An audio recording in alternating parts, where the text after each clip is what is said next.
Masechet Yoma Daf Yud Dalet, on commence Bezrat Hashem à la première ligne. À la deuxième ligne, Amar le Ravada Barava le Rava. La Gemara ici se rapporte sur la braïta qui disait dans le daf précédent. Dans le daf précédent, on avait une braïta qui disait Machloket entre Tanakama et Rabbi Yehuda. Selon Tanakama, Kohen Gadol Makriv Onen Ve'eno Ochel. Donc un Kohen Gadol, même s'il est Onen, il a perdu un proche qui n'a pas encore été enterré, il peut continuer et il continue à travailler au Beth Amikdash, mais il n'a pas le droit de manger des korbanot. Et selon Rabbi Yehuda Omer Kol Ayom. Rabbi Yehuda dit toute la journée. On n'a pas compris ce que ça veut dire selon Rabbi Yehuda toute la journée. Et finalement, Rava a conclu en disant, selon Rabbi Yehuda, toute la journée, il ne travaille pas au Beth Amikdash, malgré que Minatora il continue à travailler, Midei Rabbanan il s'arrête, de peur qu'il risque de goûter de manger des korbanot, ce qui lui est interdit de la Torah. Et ici, l'Egma maintenant, elle vient objecter cette halakha de Rava. Donc ici, à la deuxième ligne du Daf Yud Dalet, Amar le Ravada Barava le Rava. Umi Gaza Rabbi Yehuda Shema Yochal. Est-ce que Rabbi Yehuda il décrète et il interdit au Kohen de travailler de peur qu'il risque de manger des korbanot? Ve'atnan Rabbi Yehuda Omer Avishachet Matkinin Lo. On a vu dans notre Mishnah à nous, Rabbi Yehuda dit, il faut préparer même une femme au Kohen Gadol, une deuxième femme, Shema Tamutishto, de peur que sa première femme risque de mourir, et donc il faut qu'il ait quand même une femme. Il faut qu'à tout prix il ait une femme au moment de Kippour, donc il faut lui réserver une deuxième femme. Et la question se pose, si sa première femme meurt, et que donc il a sa deuxième femme, Avid Avoda, il peut continuer à travailler au Beth Amikdash à Kippour, alors qu'il est onen. Velo Gaza Rabbi Yehuda Shema Yochal, tu vois que Rabbi Yehuda ne craint pas qu'il risque de manger des korbanot, malgré qu'il est onen. Amarle, il a répondu, Achi Ashta, est-ce que tu peux comparer les cas? Hatam Kevan Yom Kippurimu, là-bas, puisque c'est Kippour, donc chez nous, dans notre Mishnah, nous, puisque c'est Kippour, de Kuli al-Maloke Achle, que personne ne mange, ou Namilati le-Mecha, le Kohen Gadol non plus ne risque pas de manger, il a perdu sa femme, c'est vrai qu'il n'a pas le droit de manger des korbanot, c'est vrai qu'en principe, Rabbi Yehuda craint que s'il continue à travailler au Beth Amikdash, il risque de manger des korbanot, mais cependant, pour Kippour, il n'y a rien à craindre parce que tout le monde jeûne. Donc, évidemment, le Kohen Gadol ne va pas manger. Tandis que Acha, ici en général, les Koulé Alma'achle, tout le monde mange des korbanot. Unamiati Lemechal, lui aussi risque d'en manger. Et puisque lui aussi risque de manger des korbanot en général, donc Rabbi Yehuda lui interdit de travailler en tant qu'onen au Beth Amikdash. De peur qu'en voyant ses amis manger, il risque aussi de manger des korbanot. Tandis qu'il pourrait rien à craindre, donc c'est bon. Demande à Gemara Vichai Gavna Michaila Ale Aninut, qui parle de Onen à Kippour. Si le Kohen Gadol a perdu sa femme, il n'est pas Onen. Ve'ami Garsha, on a vu dans le daf précédent que sa femme est divorcée automatiquement en cas de mort. Elle est divorcée avant sa mort, de manière à ce que la Gemara, comme l'a expliqué en long dans le daf précédent, le Kohen Gadol fait en sorte que sa femme soit divorcée avant sa mort. Et automatiquement, il prendra la deuxième. Et donc, la question se pose maintenant, pourquoi est-ce qu'on a parlé de lui comme un onen? Il n'est pas onen, même s'il a perdu sa femme, elle n'est plus sa femme, elle est divorcée. Répond la Gemara Nehi de Aninut le Chaylale. Il est vrai qu'il n'y a pas de Aninut qui vienne sur lui. Il n'est pas onen, pour de vrai, selon la halakha, mais il trouve des milomitrides. Est-ce qu'il n'est pas perturbé quand même? Il a perdu une femme avec qui il a vécu 50 ans de mariage. D'accord, maintenant elle était divorcée une minute avant sa mort pour résoudre des problèmes d'halakha, mais il en est quand même bien préoccupé, bien perturbé. Et donc finalement, puisque il est dans une situation de peine, de douleur sur la perte de sa femme, il n'a quand même pas le droit, même s'il n'est pas onen, il n'a pas le droit de manger les korbanot. Les korbanot doivent se manger par les kohanim de manière importante, comme des grands, comme des rois, et pas les larmes aux yeux. Donc ce Kohen Gadol qui vient de perdre sa femme, même si elle était divorcée, il ne peut pas manger des korbanot dans cette situation. C'est pour ça qu'on a demandé comment est-ce qu'on lui permet de continuer à travailler au Beth Amikdash, à Kippour, alors qu'il vient de perdre sa femme, même si elle est divorcée. Et c'est là où on a répondu, non, ici il n'y a pas à craindre, il ne risque pas de manger des korbanot parce que c'est Kippour, tout le monde jeûne. Mishnah suivante, Kol Shivat Yamim tous les 7 jours, donc tous les 16 jours où il est isolé, où il se prépare à Kippour, ou Zoreket Adam. C'est lui, le Kohen Gadol, qui jette le sang du korban tamid. Ou Maktir et Aktoret, c'est lui qui fait l'ektoret. Ou Metiv et Anerot, c'est lui qui prépare, qui nettoie les nerot de la menorah. ou makriv et arosh et regel, et celui aussi qui fait le sacrifice, qui brûle au misbéach, la tête et la patte du korban tamid. Ou char koléamim, mais tous les autres jours de l'année, imrata l'akriv, makriv, un kohen gadol s'il veut, il peut rentrer et sacrifier n'importe quel korban qu'il veut. C'est-à-dire, il vient et il s'impose, parce qu'en général, il y a des tours de rôle, il y a des familles de Keuna qui viennent servir au Beth Amikdash et qui sont prioritaires, c'est eux qui font le service, mais là, le Kohen Gadol, n'importe quand il veut, il vient et dit, c'est moi qui fais tel et tel korban. Chez Kohen Gadol Makriv Chalek Berosh, car le Kohen Gadol, c'est lui qui est prioritaire pour le sacrifice des korbanot, Venotel Chalek Berosh, et c'est lui aussi qui est prioritaire pour se choisir un korban qu'il veut manger, et donc il repousse tout le monde, et c'est lui qui est prioritaire et qui prend ce qu'il veut. Donc finalement, en principe, toute l'année, un Kohen Gadol n'a pas l'obligation de servir au Beth Amikdash. Il n'a rien à faire. Il n'a rien à faire évidemment, mais il n'est pas indispensable. Il peut rester au kollel s'il veut, il peut rester chez lui, il peut prendre des vacances, il peut se reposer. On a besoin de lui pour Kippour. 7 jours avant Kippour, il se prépare, Kippour il vient et il fait tout. Le reste de l'année, quand il vient, Baruch Haba, il est prioritaire. Quand il vient pas, on peut s'arranger sans lui. Demande à Gemara Mantana, qui est le Tana de notre Mishnah? Amar Chizda de l'Ok Rabbi Akiva. Notre Mishnah ne veut pas aller comme Rabbi Akiva. Dei Rabbi Akiva, Amar Taor Shenafla Alavaza'a Timato. Car selon Rabbi Akiva, un homme Taor, un homme pur, sur qui on a aspergé de la vache rousse, il est devenu tamé. Et donc, Echi Avid Avoda, comment peut-il faire la Avoda les 7 jours d'avant Kippour, puisque finalement on a vu dans les dapim précédents que pendant tous les 7 jours, ou quasiment tous les 7 jours, on asperge sur lui de la vache rousse. Donc, il est devenu tamé, il peut plus travailler au Beth Amikdash, c'est pas possible. Donc, notre Mishnah qui dit qu'il doit travailler au Beth Amikdash tous les 7 jours, pour s'entraîner à la Voda de Yom Kippour, eh bien, elle ne s'arrange pas avec Rabbi Akiva qui pense que, quand on lui a aspergé de la vache rousse, il est tamé. Détania. Veiza ataor alatamé. La Torah nous dit à propos de la vache rousse, Veiza ataor alatamé. L'homme taor va asperger sur l'homme tamé. Alatamé taor, va la taor tamé, d'ivrer Rabbi Akiva. On apprend de là que le tamé devient taor. Donc celui sur qui on a aspergé de la vache rousse, il devient taor, tandis que le taor qui est aspergé, ou plutôt, si on a aspergé sur un taor, il devient tamé, selon Rabbi Akiva. On verra ensuite quelle est la dracha, mais en tout cas, il est clair que selon Rabbi Akiva, quelqu'un sur qui on a aspergé, même s'il était taor, il devient tamé. Les chachamim ne sont pas d'accord avec cette dracha de Rabbi Akiva, ils disent non, ces paroles-là n'ont été dites que ela vidvarim amekablim tuma, que uniquement pour des choses qui peuvent recevoir de la tuma. Mahi, qu'est-ce que ça veut dire? Kedetnan. La Gemara s'explique. Nitkaven azot ala behema veiza ala adam. S'il avait l'intention d'asperger sur une vache, une behema, et il a aspergé finalement sur un homme. Imyesh baezov yishne. S'il reste encore des gouttes d'eau donc de la cendre de la vache rousse, mélangée avec la cendre de la vache rousse, il peut asperger une deuxième fois sur un tamé.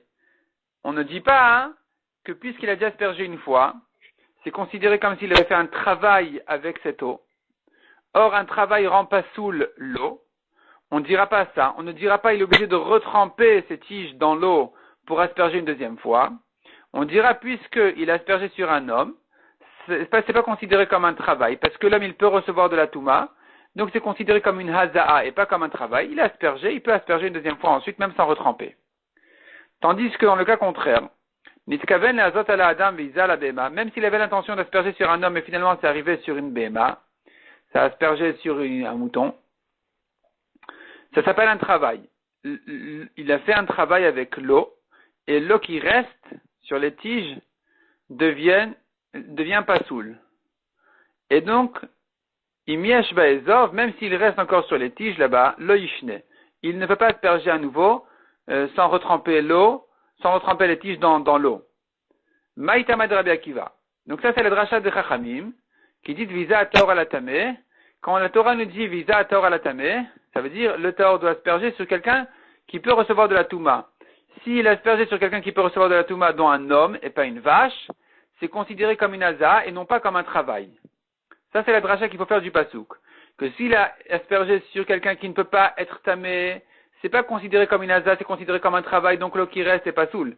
Mais s'il aspergeait sur quelqu'un qui peut recevoir de la touma, c'est donc considéré comme une haza et non pas comme un travail. Ça, c'est ce que pensent les Chachamim. La Gemara maintenant, on revient sur Rabbi Akiva. Maïtama de Rabbi Akiva, quelle est la raison de Rabbi Akiva? Nirtav Rahmana. Rabbi Akiva qui fait cette rachat en disant le tamé devient tahor, le tahor devient tamé. Il dit, la Torah aurait dû dire, Nirtav Rahmana, la Torah aurait dû dire, Veiza tahor alav. Il va asperger le tahor sur lui. On parle bien d'un tamé. Donc, maï ala tamé. Pourquoi cette répétition-là sur le tamé? Shmamina apprend de là, ala tamé tahor. Ce n'est que si ça a été aspergé sur un tamé qu'il est tahor. Ve ala tahor tamé. Mais si ça a été aspergé sur un tahor, il deviendra tamé. Donc, un Kohen Gadol sur qui on a aspergé, revient à la question, selon Rabbi Akiva, ne peut pas faire la avoda. Verabanan, selon les Chachamim qui ne font pas cette rachat, comment ils vont répondre à la question de Rabbi Akiva, c'est sur la répétition de Veiza Taor Alatame au lieu de Alav, sur lui, ça aurait été suffisant. Pourquoi Alatame? Hay, lidvarim amekablin tuma ou deata. On a besoin de ces mots Alatame pour nous apprendre justement, comme on vient de dire, que c'est considéré comme une aza uniquement si ça a été aspergé sur quelqu'un, quelque chose qui peut recevoir de la touma comme un homme. Avalacha, mais en ce qui concerne ta alacha, toi, Rabbi Akiva, de dire que le tahor devient tamé, c'est pas possible. Kalvachomeru, im alatame tahor, alatahor le kol sheken. Nous avons un kalvachomer pour nous dire que si déjà le tamé, quand on a aspergé sur lui, devient tahor, kalvachomer que le tahor, quand on a aspergé sur lui, qu'il restaure, qu'il ne devient pas tamé. Donc c'est pas possible ce que toi, Rabbi Akiva, tu dis, que quand on a aspergé sur un tahor, il devient tamé. Vers Rabbi Akiva, que répond à ce kalvachomer Rabbi Akiva? Haïnu de Kamar Shlomo, c'est justement ce que Shlomo s'est étonné sur cette mitzvah-là, en disant Amarti erkama veir chokam imeni. Shlomo a dit, je disais, je vais devenir chacham, mais je vois que la Torah est plus loin que moi. Elle m'est encore loin, je peux pas atteindre la compréhension de cette halakha, que le tamé devient tahor, alors que le tahor devient tamé. Verabanan, les chachamim, comment ils comprennent ce pasouk? Haou, le pasuk qui dit que Shlomo n'a pas pu atteindre la profondeur de la mitzvah de la vache rousse, ça ne se rapporte pas sur une halakha qui dirait le tahor devient tamé, mais c'est pour autre chose. La mazé la mazine alav tahor, celui qui asperge et celui sur qui on a aspergé, il est tahor, c'est clair. Tandis que venoga ben tamé, celui qui a touché l'eau de la vache rousse, lui il est tamé. Ça c'est ce que Shlomo Amelech n'a pas pu comprendre. Demande la Gemara au mazé tahor, est-ce que celui qui a aspergé, il est tahor? Tu es en train de dire le mazé et le mazine alav. Donc celui qui a aspergé et celui sur qui on a aspergé, ils sont théorim. Est-ce que le mazé qui a aspergé, il est tahor? Ve'active, la Torah nous dit clairement, ou mazé mehanida, yechabes begadav, celui qui a aspergé de l'eau de la vache rousse, il devra tremper ses vêtements au mikvé pour les purifier. Donc il est tamé, lui et même ses vêtements. Répond la Gemara, Maï Mazé, Nogea. Que veut dire la Torah par Amazé? Mazé, c'est celui qui a touché, pas celui qui a aspergé. Celui qui a touché, lui, les vêtements qu'il porte sont tamés. Demande la Gemara, Vactive Mazé, Vactive Nogea. Ne me dis pas que Mazé, c'est celui qui a touché. La Torah nous donne deux halachot, une pour le Mazé, une pour le Nogea. Donc, les deux sont tamés. Veod. Deuxièmement, ils n'ont même pas le même degré de Touma. Mazé, Bae Kibus Begadim. Celui qui a aspergé, la Torah dit sur lui, il doit laver ses vêtements qui sont aussi tamés. Nogea lobe kibus begadim. Mais celui qui n'a que touché, il n'a pas besoin de laver ses vêtements. Donc, quand la Torah parle de Mazé, elle ne parle pas de celui qui a touché. Et la maï Mazé nosé. Répond la Gemara, Mazé, ça ne veut pas dire celui qui a aspergé, ça veut dire celui qui a porté. Celui qui a porté le récipient, même sans toucher, même sans asperger. Il a porté le récipient de la vache rousse, de l'eau de la vache rousse. C'est lui sur qui dit la Torah, il est tamé, il doit laver ses vêtements. Venir tavrachmana nosé. Si la Torah, en disant mazé, elle veut dire nosé, pas celui qui asperge, mais celui qui porte, elle avait qu'à le dire clairement. Maïtam active mazé. Pour quelle raison s'écrit mazé, alors qu'on parle du nosé? Répond la Gemara Kamash Malan. Ça vient nous apprendre une halakha, des beinan shiur hazaa, que celui qui porte devient tamé quand il a porté une quantité suffisante pour asperger. C'est pour ça qu'on l'appelait celui qui asperge, pas parce qu'il a aspergé, mais parce qu'il a porté une quantité suffisante pour de quoi asperger. C'est là que la Torah dit, cet homme-là, qui a porté l'eau, il devient tamé, lui et ses vêtements. Donc, conclusion. Celui qui a aspergé est tahor.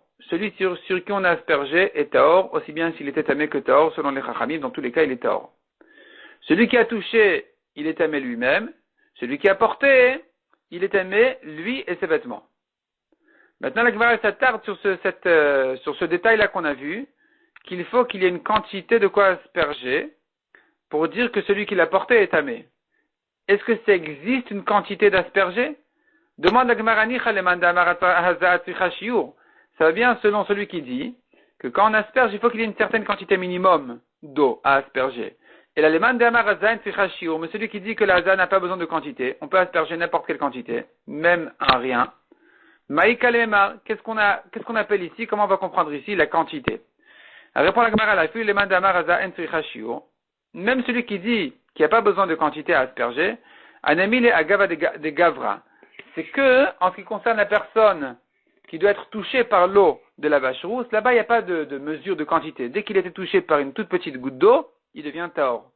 Aval beman atrichashiur, mais dans le récipient, dans lequel se trouve l'eau, il faudrait, oui, une certaine quantité minimum. Selon tout le monde, d'etnan, comme on voit dans une Mishnah de Masechet Para toujours, kama yeben vieben kedeaza, kama yeben vie kedeaza. Combien faut-il d'eau dans le récipient pour qu'il ce soit suffisant de quoi asperger? Kedeshit bol, de quoi tremper, on tourne la page, raché givolin, la tête des tiges, viazé et d'asperger. Donc il y a une certaine quantité dans le récipient. Moins que ça, il n'y a pas de touma pour celui qui porte. Abaya Amar, Afilu Temar Rabbi Akiva. Donc finalement tout ça, tout ce que la Gemara se prolonge ici en réalité, c'était intercalé ici pour la question qu'on avait dit, notre Mishnah ne va pas comme Rabbi Akiva. Enfin, c'était pas une question, Rav Rizda dit, notre Mishnah ne va pas comme Rabbi Akiva, parce que selon Rabbi Akiva, le Kohen Gadol tous les 7 jours, il est tamé parce qu'on asperge sur lui. Donc, il ne va pas travailler ces 7 jours-là. La Gemara dit non. Abaya Amar Afilu Temar Rabbi Akiva. Même si tu veux, notre Mishnah, elle va comme Rabbi Akiva. De'avid avoda kule yoma. Tout le jour, il fait sa avoda au Bet HaMikdash, avant qu'on asperge sur lui. Ou les fan yamadou ale, vetavil. Et au soir, on asperge sur lui de la vache rousse, il se trempe au mikveh, ve'avida rev shemesh, et il arrive la nuit, il est taor. Mais entre-temps, il aura travaillé toute la journée au Bet HaMikdash sans problème. La Gemara continue et se rapporte sur la suite de la Mishnah qui disait qu'est-ce que fait encore le Kohen Gadol pendant tous ces 7 jours-là?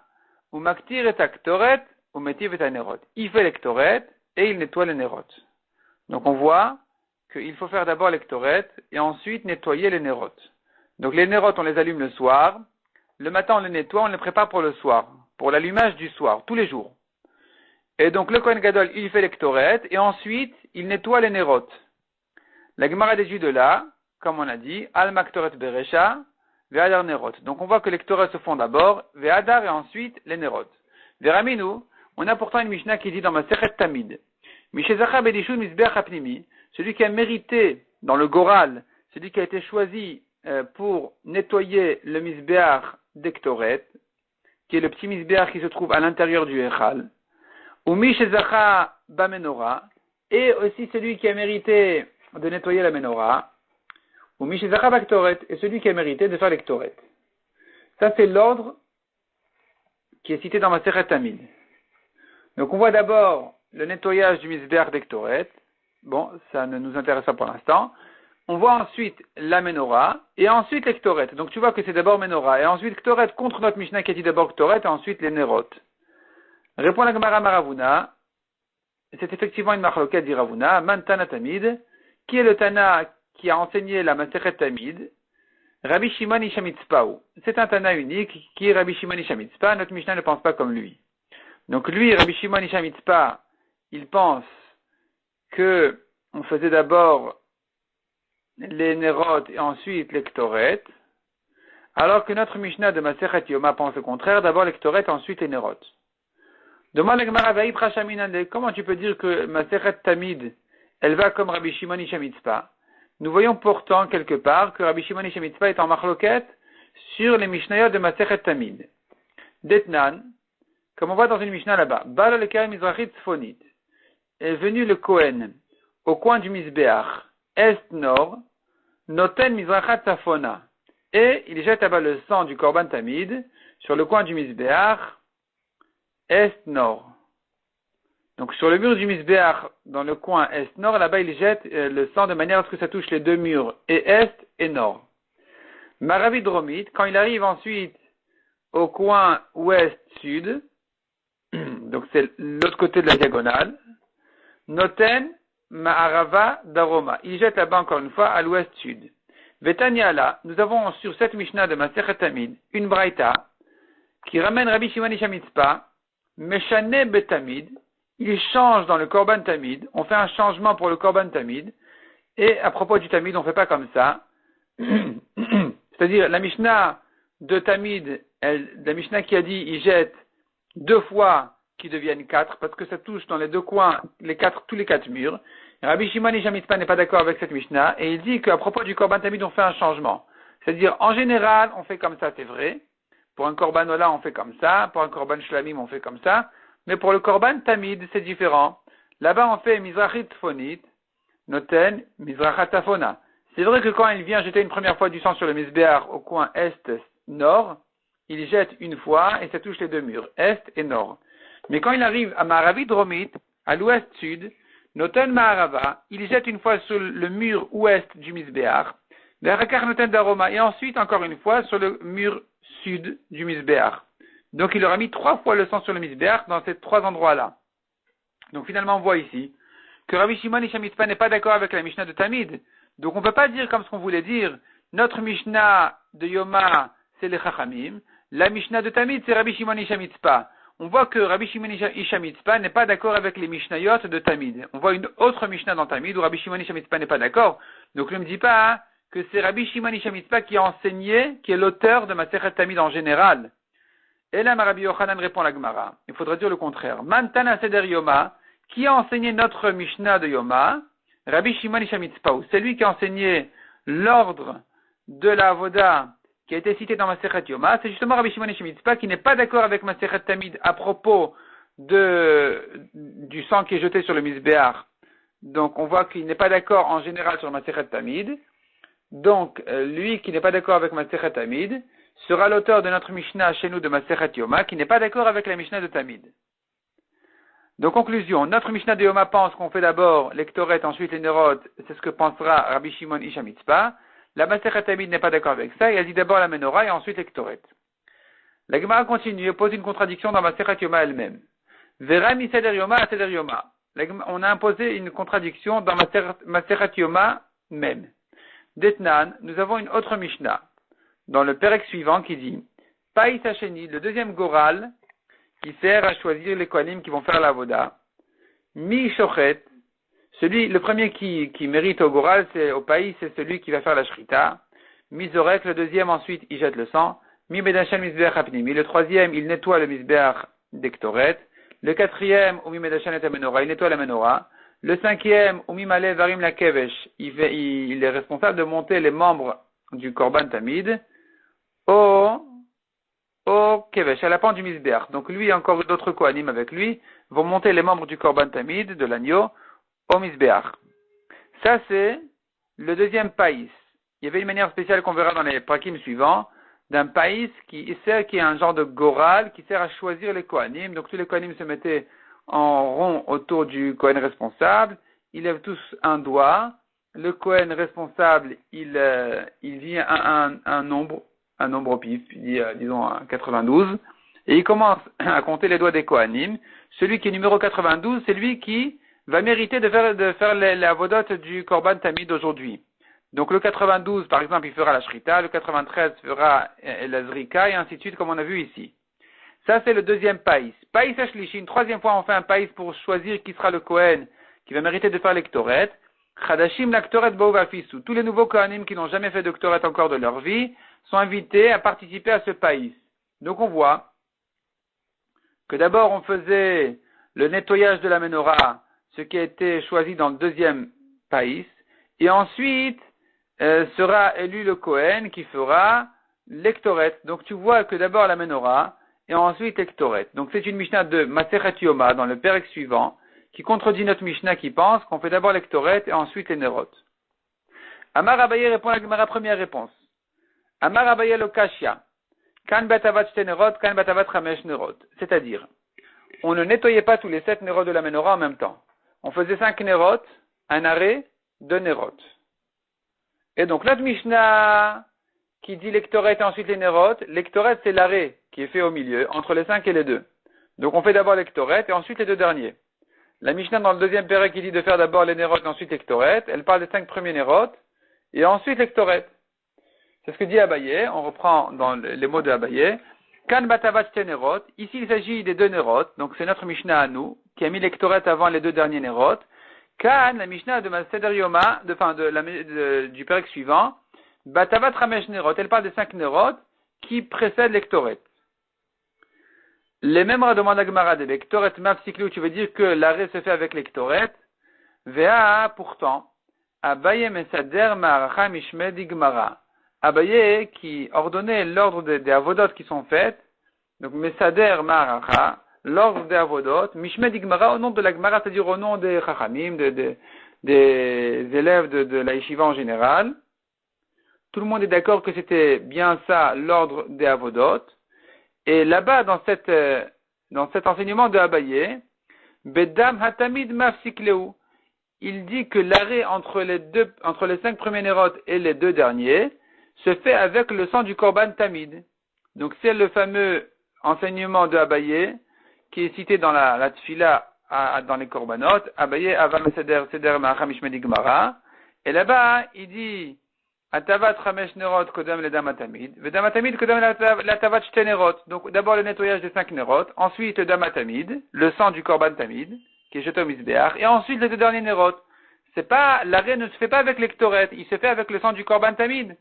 Or Abaye chez nous, ce même Abaye, le même Abaye du Sidour, qu'on verra ensuite dans la Gemara, dans le Daf Lamed Gimel, il dit ici que l'arrêt se fait avec l'ectoret.